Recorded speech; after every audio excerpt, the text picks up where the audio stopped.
Shalom, enfants de Jésus-Christ. L'Éternel, notre Dieu, nous a encore permis une fois de se retrouver dans vos maisons, dans vos portables, dans vos postes téléviseurs, afin de profiter de cette grande bénédiction que le Seigneur nous a donnée et de les amener dans vos familles. Mais avant d'aller plus loin, nous allons d'abord prier. Éternel, tendre Père, nous te bénissons pour ces instants. Nous te bénissons pour ce que tu nous as accordé, un bon moment, un moment favorable, le moment où nous en profitons de ta gloire, nous en profitons de tes conseils, de ta parole, cette parole qui nous bénit, cette parole qui nous restaure, cette parole qui nous délivre. Nous croyons fermement, ainsi sera le cas dans la vie de mon frère, dans la vie de ma sœur. Cher Saint-Esprit, entre tes mains ces moments, au nom de Jésus-Christ, Amen. Je me présente, votre humble serviteur, le prophète David.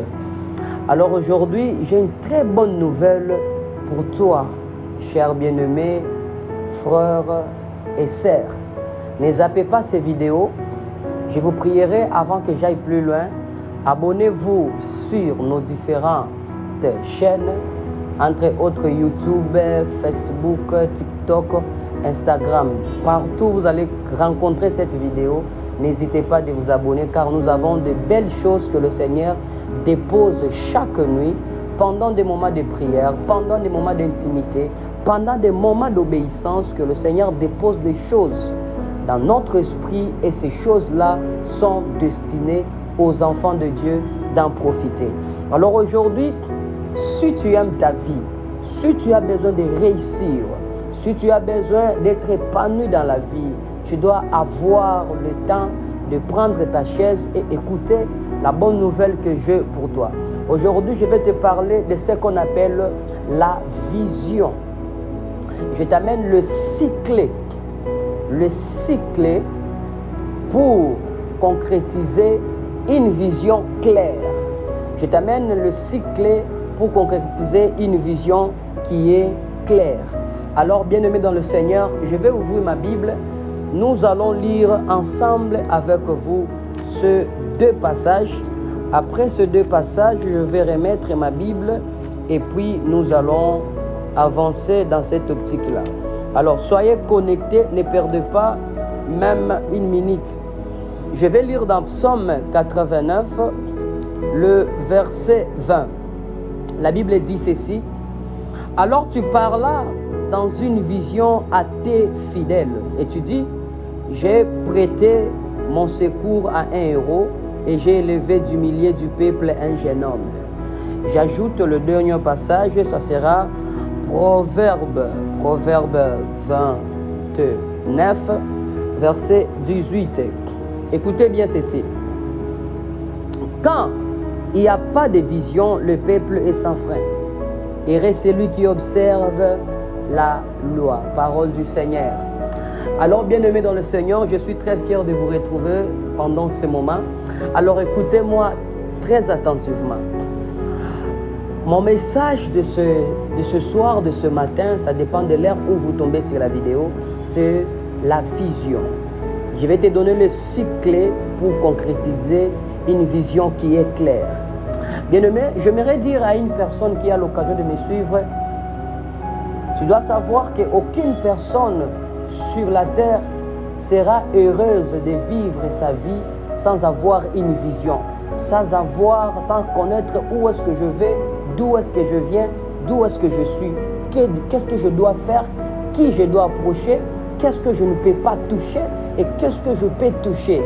Toute personne vivant sur la terre a besoin de réussir, a besoin d'être stable, a besoin de la victoire, a besoin du succès, a besoin de prospérité.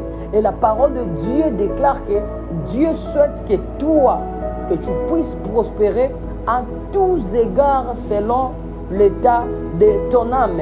Alors, nous sommes en train de parler de ce grand sujet, de ce grand thème qui est la vision. Alors, tout le monde voit, tout le monde sait qu'est-ce que c'est la vision. Mais moi, d'une manière particulière, je vais vous amener quelques définitions que j'ai écrites sur mon papier, afin de ne pas zapper cela pour votre bénédiction.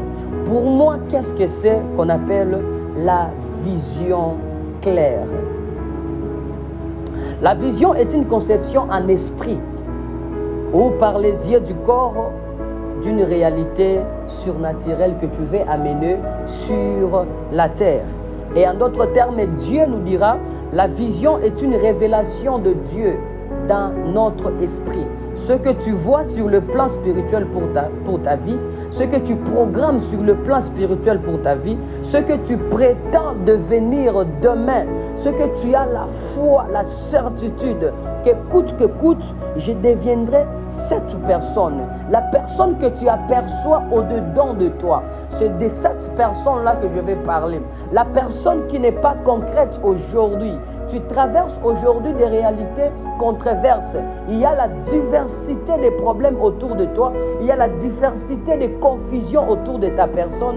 Mais laisse-moi te dire, il y a une grande vision à toi. Il y a une grande vision en toi. Et le Seigneur en a hâte d'en profiter de cette vision, et les hommes, les femmes, les petits, les grands, les riches, les pauvres en profiteront de cette grande vision que toi, tu as dans ton esprit, dans tes pensées, dans tes programmes, dans ton calendrier de la vie que le Seigneur a prescrit pour toi sur la terre de vivants.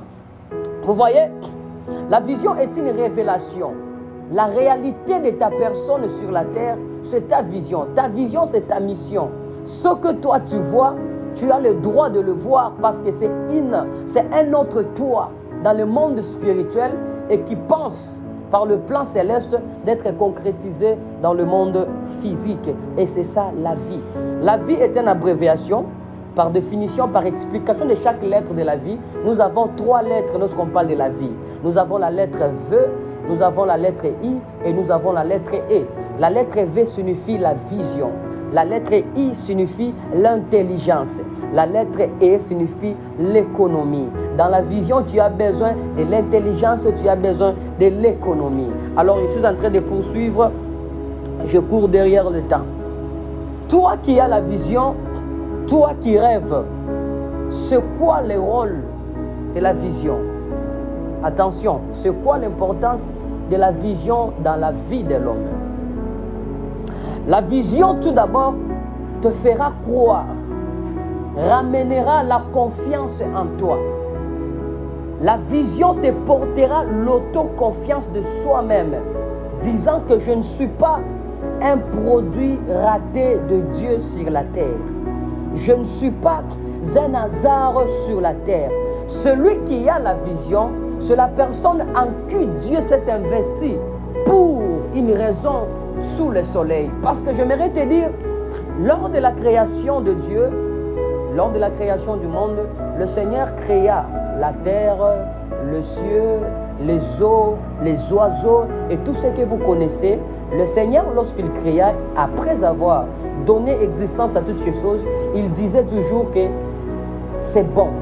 La créature était bonne aux yeux de l'Éternel. Je vais te dire que l'espace terrestre que tu occupes est très spécial pour Dieu. Dieu ne pourra jamais t'accorder de l'espace sur la terre si tu es sans importance, si tu n'es pas important à ses yeux, si tu n'es pas utile. À quoi sert bon de te laisser une place? À quoi sert bon ta naissance? À quoi sert bon ton existence? Alors la Bible dit, Dieu a tout créé pour un but, même le méchant pour le jour de malheur. Que le Seigneur vous bénisse. Donc la vision, le rôle de la vision dans la vie d'une personne, ça prouve à la personne que Dieu a besoin de toi sous le soleil. Que Dieu aime ta présence sur terre et que tu n'es pas un fruit de hasard. Donc, tu n'as pas droit à l'échec, tu n'as pas droit à l'échec. Maintenant, il y a quelque chose que vous devez aussi savoir dans la vision. Il y a une différence entre la vision et le désir. Parce que la vision et le désir, ce sont des choses qui sont des choses qu'on peut les comparer, mais qui marchent de pair. Or, la vision, c'est une autre chose et le désir en est une autre chose. Alors, je vous explique. Le désir, c'est quelque chose d'individuel. ce que toi tu désires, ce que toi tu veux, n'est pas pour les autres. Le désir, par exemple, le désir peut se définir comme la soif d'eau, comme le besoin d'aller se coucher, comme le besoin de voyager. Mais tu ne voyages pas avec tout le monde. En d'autres termes, d'une manière brève, je dirais, le désir, c'est par toi et pour toi. Mais la vision, Dieu donne la vision par toi, mais pour les autres. La vision, c'est pour la masse. La vision, c'est pour une nation. La vision, c'est pour un peuple. Voilà pourquoi la Bible dit, lorsque un peuple compté sur la terre n'a pas de vision, le peuple est sans contrôle, le peuple est sans discipline, le peuple marche sans frein.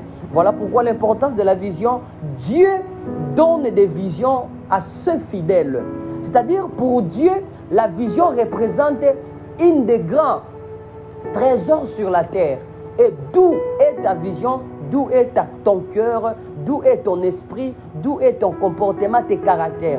Tu dois comprendre ce que la Bible dit. Là où se cache le trésor, c'est là où est le cœur de l'homme. Je suis très rapide. Alors, bien-aimé, la vision que Dieu t'a donnée, la vision que tu as, vous allez peut-être me poser la question, prophète, tu parles de vision dans quel contexte? Dans le contexte de la Bible, d'être un enfant de Dieu. Non, je parle dans tout le contexte que vous pouvez savoir. Tout le monde a la vision. J'ai la vision de devenir un grand entrepreneur demain, un grand manager demain, un grand pasteur demain. J'ai la vision de construire des universités, des hôpitaux, des orphelinats, afin d'aider tout le monde. Ça, c'est la vision qui aide le monde. Tout ce qui court derrière l'aide de tout le monde, c'est ce que moi j'appelle la vision. Alors dans cette vision, nous avons les 6 clés que je vais vous proposer aujourd'hui. J'aime bien ces moments, bien-aimés dans le Seigneur. Je vais vous proposer 6 clés pour concrétiser votre vision. La première d'entre ces clés, c'est voir la vision. Écoutez-moi très bien. Tu dois voir la vision. Utilise tes yeux pour voir ta vision. Utilise tes yeux pour voir la vision. Utilise tes yeux spirituels ou soit physiques, mais tu dois voir la vision. Écoute ce mouvement que Moïse, le prophète dans la Bible, a effectué lors de la vision. Exode chapitre 3, tu peux prendre avec moi Exode chapitre 3, tu prends avec moi 1 Samuel chapitre 3 verset 3, tu prends avec moi 1 Corinthiens chapitre 9 le verset 26. Je prends d'abord Exode 3, 3. La Bible dit, Moïse dit, je vais faire un détour pour voir quel est ce spectacle extraordinaire et pourquoi les buissons ne brillent pas. Écoute, dans d'autres versions, la Bible dit, je vais me retourner, je vais me détourner pour voir cette grande vision. Bien-aimé, la première chose, lorsque tu as une vision, tu dois voir la vision. Pourquoi? Parce que si tu ne vois rien, ça veut dire que la chose n'a jamais existé ou soit la chose est disparue. Écoute-moi très bien. Si tu ne vois rien, cela veut dire pour toi que la chose n'a jamais existé, soit la chose a disparu. Car la direction n'a pas d'importance pour un aveugle. Si tu ne vois pas, tu risqueras d'être conduit par les autres, même par tes propres ennemis. Écoute-moi très bien. Il y a une histoire dans la Bible du prophète que vous connaissez très bien, il s'appelle le prophète Élie. Si vous allez dans 1 Samuel chapitre 3, le verset 1er, vous allez voir que la vision du prophète Samuel n'était plus fréquente. Pourquoi? Il perdait la vision. Bien-aimé, faites un effort. Je t'en supplie, je prie sur toi que tu ne cesses jamais de rêver, que tu ne cesses jamais de voir ta vision, que tu ne cesses jamais, que tu n'échappes même pas d'une seule seconde ta vision devant tes yeux, sous tes yeux. Continuez de rêver, continuez de voir ta vision, continuer d'apercevoir ta vision. Bien-aimé, si tu ne vois pas, c'est-à-dire, soit la chose n'a jamais existé, soit tu as perdu la vision. Il y a eu beaucoup de gens qui ont perdu la vision. Lorsque tu ne vois rien, même la direction n'a plus d'importance. Même la direction n'a plus d'impact. Lorsque tu ne vois rien, tu ne pourras même pas mouvementer tes pieds. Comment faire un pas, 2 pas, 3 pas si tu ne vois pas? Voilà l'importance de la vision. La vision, tu dois voir la vision. Parce que lorsque tu vois ta vision, la direction a de l'importance pour toi, bien-aimé dans le Seigneur. De peur que tu sois conduit par tes ennemis, tu sois conduit par des gens qui veulent ta chute. Tu dois voir ta vision. Tu dois continuer de rêver. Tu dois voir ta vision et tu dois continuer de rêver. La deuxième clé, j'aime cette clé. J'aime vraiment la deuxième clé. La Bible dit dans Exode 3:3, Moïse dit, je vais me détourner pour voir cette grande vision. Moïse était pressé de se tourner pour voir la vision. En d'autres termes, ça veut dire Moïse était prêt d'abandonner certaines choses pour se fixer sur la vision. La deuxième clé, c'est de comprendre sa vision. C'est ce qui tue beaucoup de leaders. Vous savez, lorsqu'on parle de la compréhension, on voit directement l'ignorance. Lorsqu'on parle de la compréhension, de comprendre, on voit directement le TID. On voit directement la connaissance de ta vision. Tu dois avoir la connaissance de ta vision. Ce qui te permettra de comprendre ta vision, c'est de fuir l'ignorance. Car nul n'est censé ignorer la loi. Alors tu ne peux pas dire que j'ai fait ceci, j'ai fait cela, j'ai commis des bêtises, j'ai commis des erreurs parce que je ne savais pas. Non, on n'a pas besoin de ça. Le monde spirituel, c'est un monde de responsables. C'est un monde de gens qui connaissent ce qu'ils font. Si tu n'as rien à faire, tu n'as pas d'importance dans le monde spirituel. Alors, l'ignorance n'est pas une excuse pour toi. Tu dois comprendre ta vision. Tu dois comprendre ta vision. Tu dois voir ta vision. Après avoir apercevoir ta vision, tu dois prendre le temps de comprendre ta vision, bien-aimé dans le Seigneur. Tu dois apprendre sur ta vision. Je suis en train de courir un peu vite, mais je suis en train de vous faire comprendre ce que je suis en train de dire. Tu dois comprendre ta vision. Tu dois comprendre ta vision. Si tu ne comprends pas ta vision, tu commettras des erreurs. Tu seras un leader qui commettra beaucoup d'erreurs dans l'assemblée, dans la société, dans la famille. Tu es le père d'une famille. Tu dois comprendre la vision de ta famille. Tu es la maman dans une maison, l'épouse d'un époux. Tu dois comprendre la vision sur tes enfants, sur ton mari, la vision de ton mari, la vision de ton pays, la vision de ton travail. Tu dois comprendre ta vision. Bats-toi jusqu'à ce que tu comprennes ce qu'est ma vision. Comment est ma vision? Vous savez pourquoi, bien-aimé dans le Seigneur? Si tu n'as pas encore compris, alors cherche à comprendre ta vision. Lévitique, je vais lire ce passage. J'aime bien ce passage, Lévitique,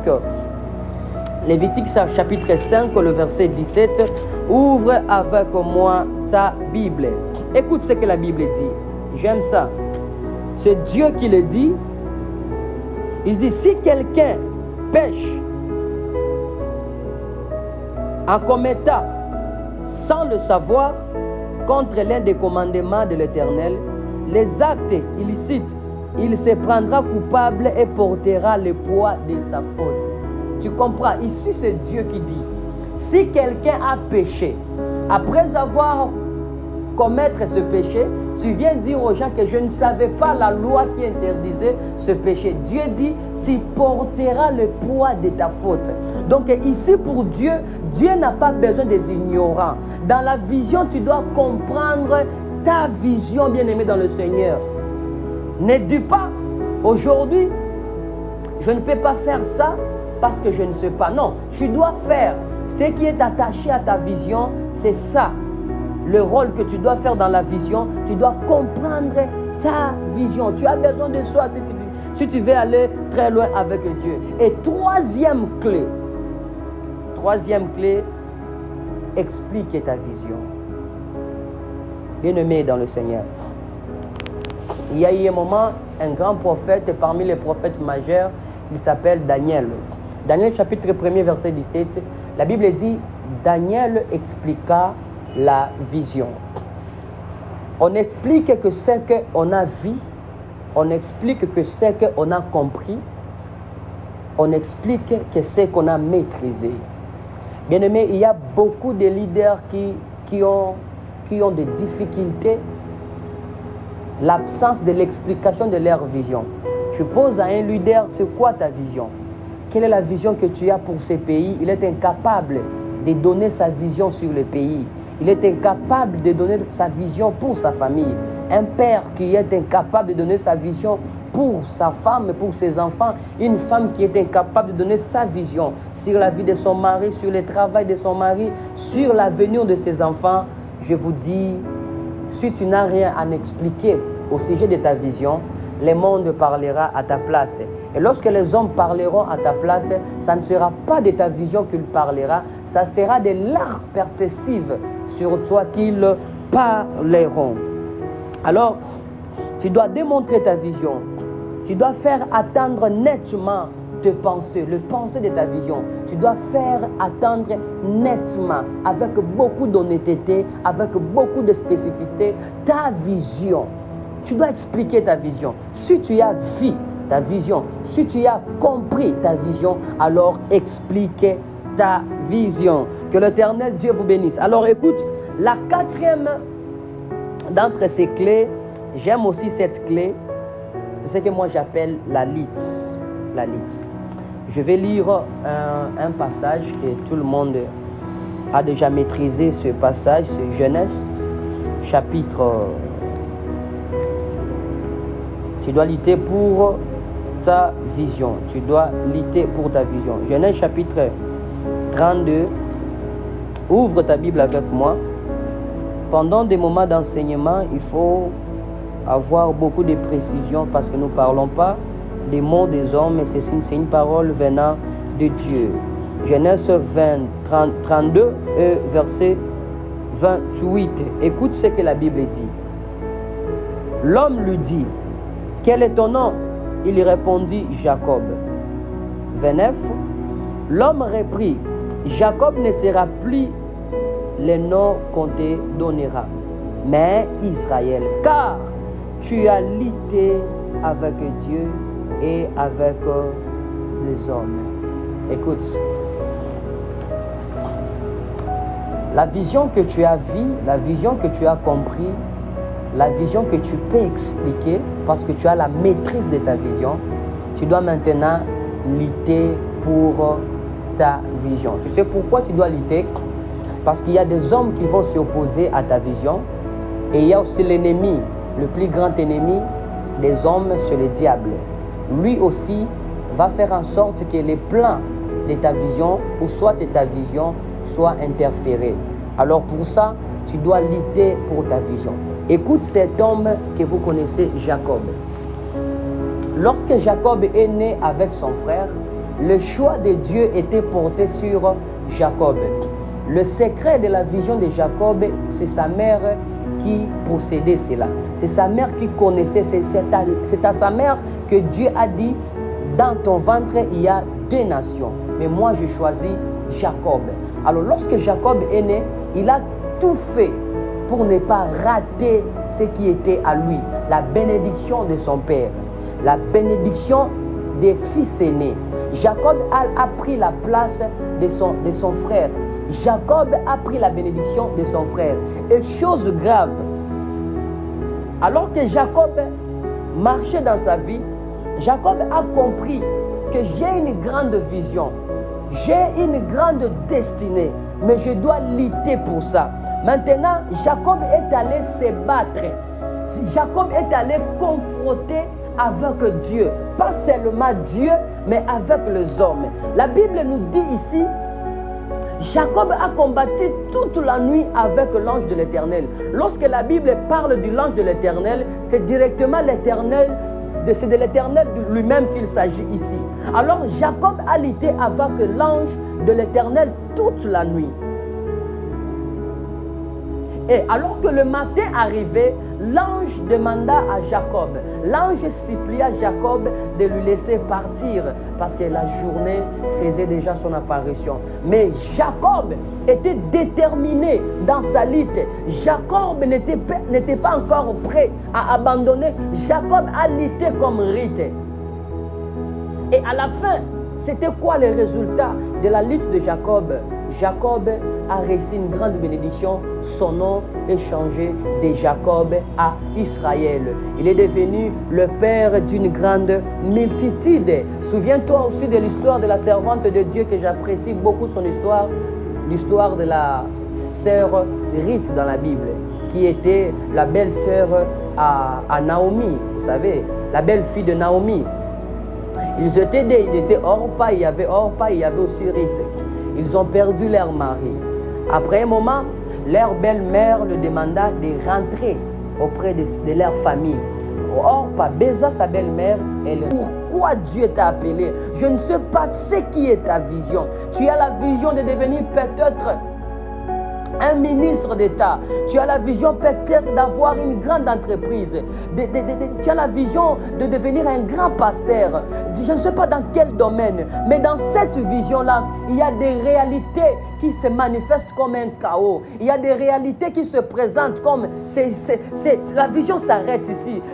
Je vois comme si c'est la fin. Je ne peux pas continuer avec de telles réalités, avec de telles circonstances. Ça me fatigue. Je suis fatigué. Mais laisse-moi te dire, la Bible dit, le ténèbre ne régnera pas pour toujours. C'est-à-dire, lorsqu'il fait noir, sache-le très bien, que même au bout du tunnel, une lumière paraîtra. Alors n'abandonne pas ta vision. À la fin de ta lutte, à la fin de la lutte de Ruth, il y a eu un Boaz. Tu ne sais pas ce qui se cache derrière le lutte de ta vision. Alors lutte pour ta vision. S'il ne faut pas manger, ne mange pas pour ta vision. S'il faut rejeter certains comportements, rejette ça pour ta vision. S'il faut tourner le dos à certaines personnes, tourne-leur le dos pour ta vision. S'il faut lutter même avec les lions dans la fosse, vas-y mais pour ta vision. S'il faut entrer dans la fournaise ardente,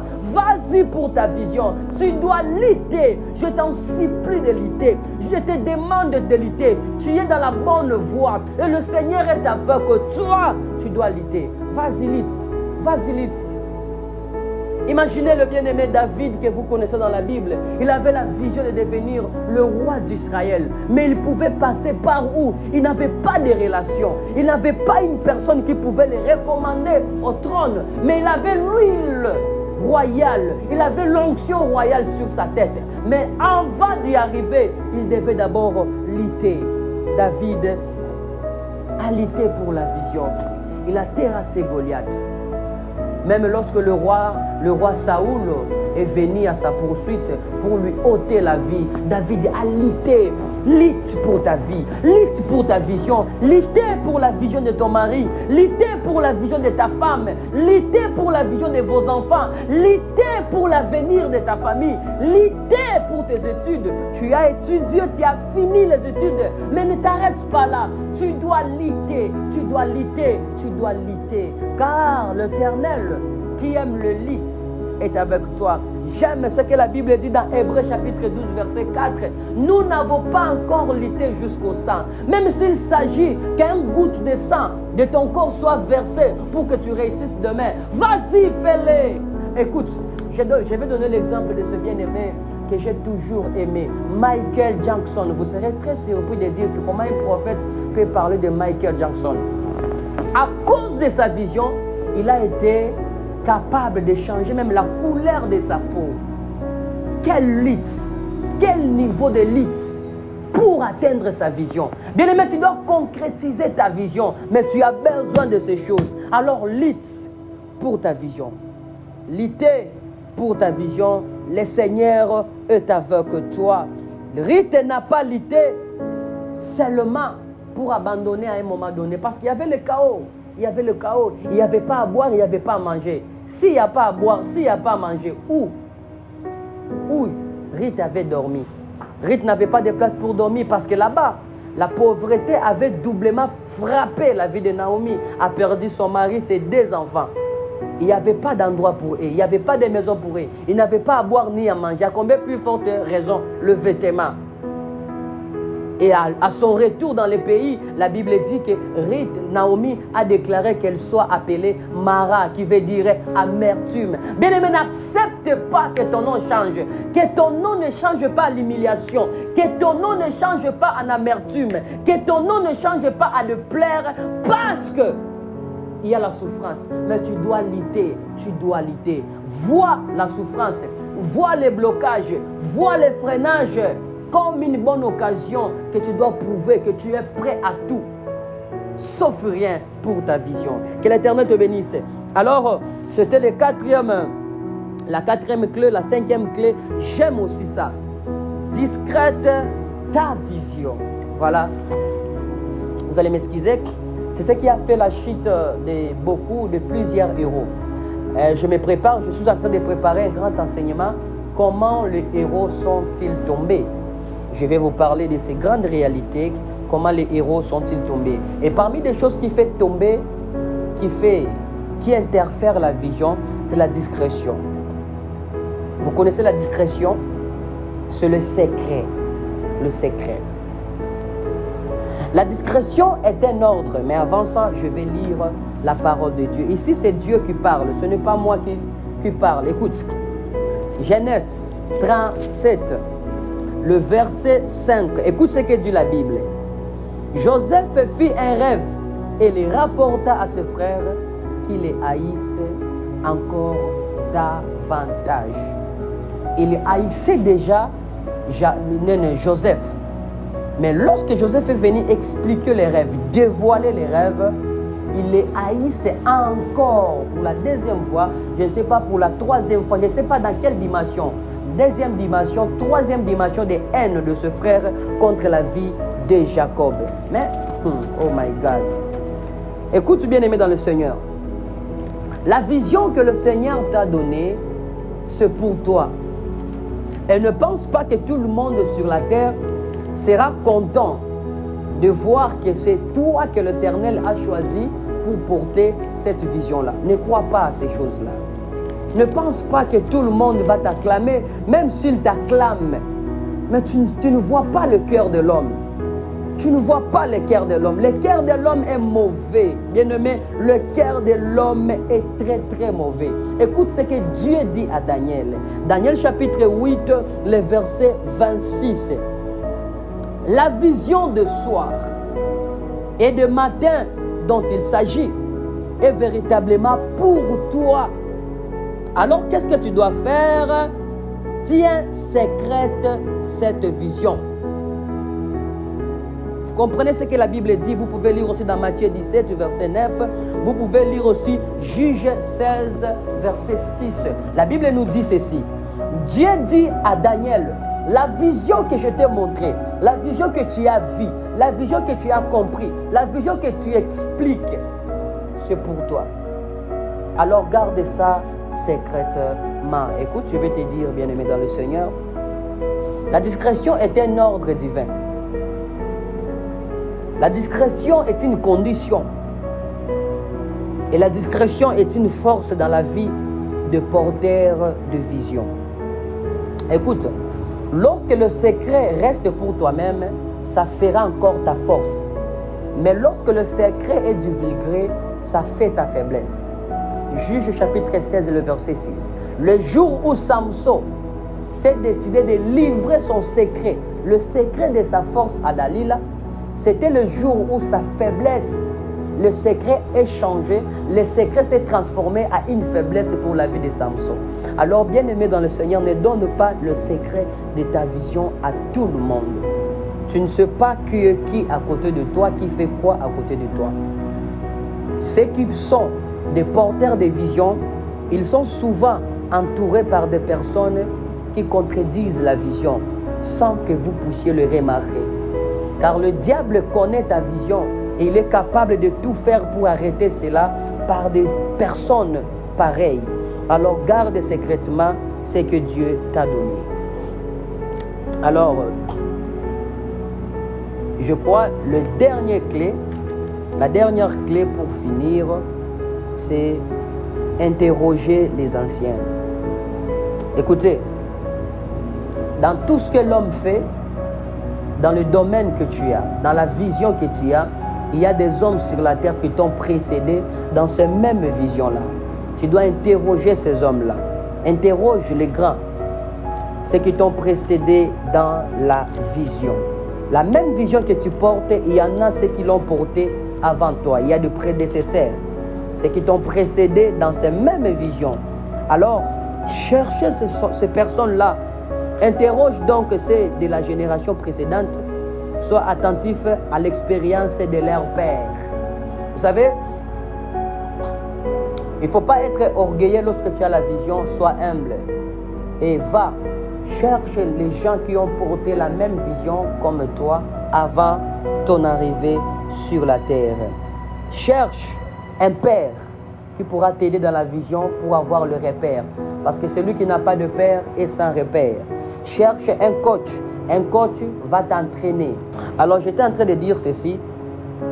Interrogez les anciens. Ceux qui t'ont précédé dans tout ce que tu fais, dans la vision que tu portes. Il y en a sur cette terre des hommes qui t'ont précédé dans cette même vision. Et si tu as remarqué qu'il y a un homme qui a bien fait ce que toi, tu veux devenir, alors cours derrière cet homme-là. Interroge cet homme-là. Cherchez à savoir sur les archives de ses expériences et ça pourra t'aider dans la vision. Et autre chose, cherche-toi un coach pour ta vision. Et ce coach-là t'entraîne par rapport à ta vision. Et cherche-toi un mentor qui sera pour toi un guide dans la vision. Tu es un entrepreneur, tu es un commerçant, commerçante, tu es une femme d'affaires, un homme d'affaires. Il y a des coachs. Cherche-toi des coachs. Ils pourront t'aider à atteindre, à concrétiser ta vision. Bien-aimé dans le Seigneur, avec ce cycle, tu peux facilement concrétiser ta vision. Si tu as une grande vision, tu as besoin de ce cycle pour que ta vision soit concrétisée. Alors, n'hésitez pas de partager ce message, de s'abonner, de commenter. Si vous avez quelque chose à nous dire, il y a notre numéro qui est bien affiché, plus 243 82 711 78 53. Vous aurez directement le prophète David, c'est mon numéro WhatsApp. Si vous m'appelez, vous m'aurez moi directement. Je n'ai pas de secrétaire qui va vous recevoir. Alors appelez-moi, que le Seigneur Dieu vous bénisse. Je vais prier pour ta vision alors que je ferme ma Bible. Éternel Dieu de grâce, je prie pour ces bien-aimés. Je prie pour ces frères. Je crois fermement que le message qui vient de sortir, c'est une grande bénédiction pour la vie de ces bien-aimés qui attendaient. Ce n'est pas pour rien que ce frère, cette soeur, cette maman, ce papa est tombé sur cette vidéo, Seigneur. Je crois qu'il n'y a rien de hasard. Seigneur, ce n'est pas une coïncidence, mais c'est ce que toi tu as prévu pour sa vie. D'écouter ces messages pour que sa vie change, pour que sa vision soit concrétisée. Que toute forme de combat attaché aux réalités de sa vision soit interférée dans le nom puissant de Jésus-Christ. Couvre sa vision, garde sa vision, donne la force et la persévérance jusqu'à ce que cette vision se concrétise. Au nom de Jésus-Christ, je bénis la vie de ce bien-aimé, je bénis son âme, son esprit, son corps et tout ce qu'il fait. Soit béni au nom de Jésus-Christ. Amen.